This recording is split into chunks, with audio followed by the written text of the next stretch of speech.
আসসালামু আলাইকুম। কই মাছ তো সবাই অবশ্যই ফ্রাই করে খেয়েছেন, এইভাবে একবার খেয়ে দেখবেন। আমি কিছু কই মাছ ভালোভাবে পরিষ্কার করে নিয়েছি, স্বাদ মতো লবণ দিয়ে দিলাম। তারপরে হচ্ছে চাট মশলা দিয়ে দিচ্ছি, মাংসের মশলা ছিল দিয়ে দিচ্ছি।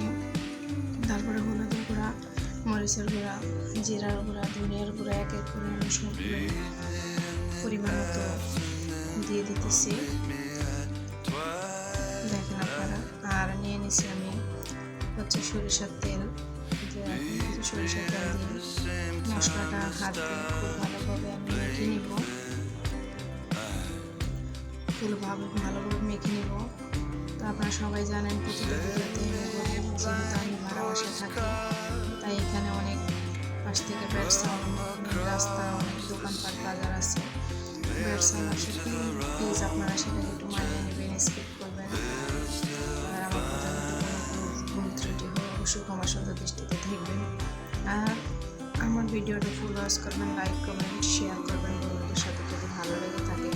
আর আমার চ্যানেলটা সাবস্ক্রাইব করে দেবেন, পাশে থাকা বেল আইকনটি প্রেস করে দেবেন, যাতে আমি নতুন কোনো ভিডিও ছাড়ার সাথে সাথে আপনারা নোটিফিকেশন পেয়ে যান।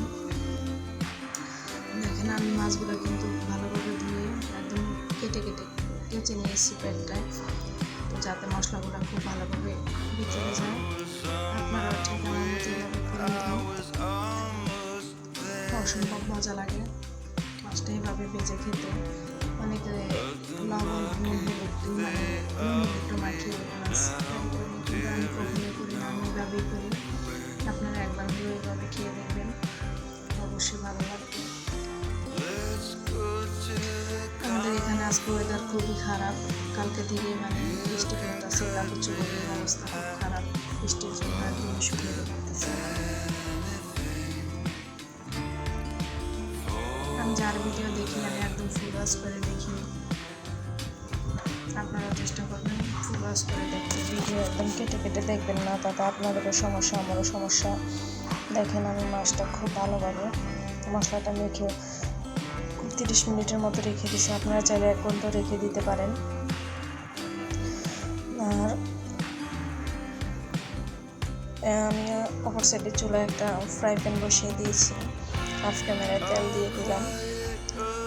তেলটা আমার গরম হয়ে গেছে, এখন এক এক করে আমি মাছগুলো দিয়ে দিতেছি।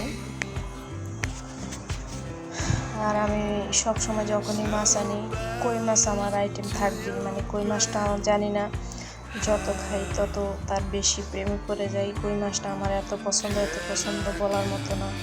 ছোটো কই মাছ হোক, বড়ো কই মাছ হোক, আমার খুবই পছন্দ।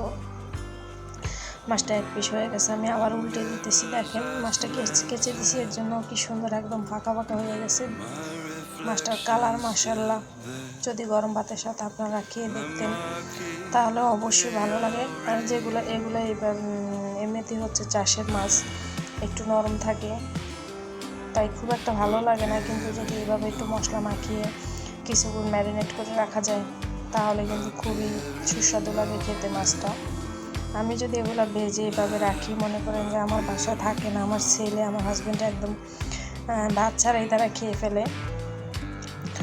তো আজকে ভিডিওটা আর বড় করবো না, আজকে এই পর্যন্তই। দেখেন কত সুন্দর হয়েছে মাশাআল্লাহ, সবাই একবার হলেও খেয়ে দেখবেন। সবাই ভালো থাকবেন, সুস্থ থাকবেন। আজকের মতো এখানে বিদায় নিচ্ছি, আল্লাহ হাফেজ, আসসালামু আলাইকুম। পরবর্তী ভিডিও দেখার অনুরোধ রইল, সবাই ভালো থাকবেন।